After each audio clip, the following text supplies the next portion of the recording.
আপনি কি প্রায় বদহজম, গ্যাস, বুক জ্বালা বা পেট ফাঁপার সমস্যায় ভোগেন? খাবার খেলেই ভারী লাগে? তাহলে আজকের ভিডিওটা আপনার জন্য খুবই গুরুত্বপূর্ণ।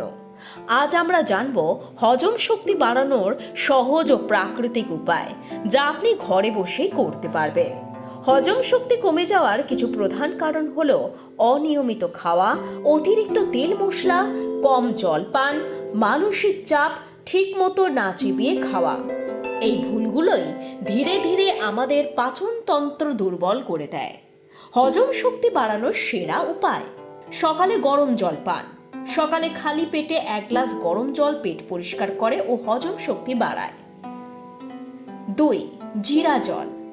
1 চামচ জিরা রাতে ভিজিয়ে রেখে সকালে ফুটিয়ে ছেঁকে পান করুন। গ্যাস ও বদহজম কমাতে দারুণ কাজ করে। 3. আদা লেবু। খাওয়ার আগে 1 টুকরো আদার সঙ্গে কয়েক ফোঁটা লেবুর রস ও 1 চিমটি লবণ হজমের এনজাইম সক্রিয় করে। 4. ঠিকভাবে চিবিয়ে খাবার খান। তাড়াহুড়ো করে খাবেন না। প্রতিটি গ্রাস 20 থেকে 30 বার চিবান। এটাই ভালো হজমের প্রথম ধাপ। 5.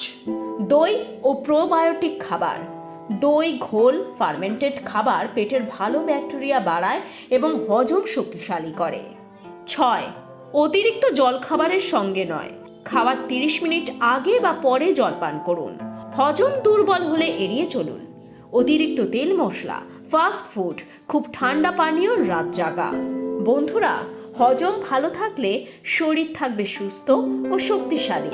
এই ছোট ছোট অভ্যাসগুলো নিয়মিত করলে বদহজমের সমস্যা অনেকটাই কমবে।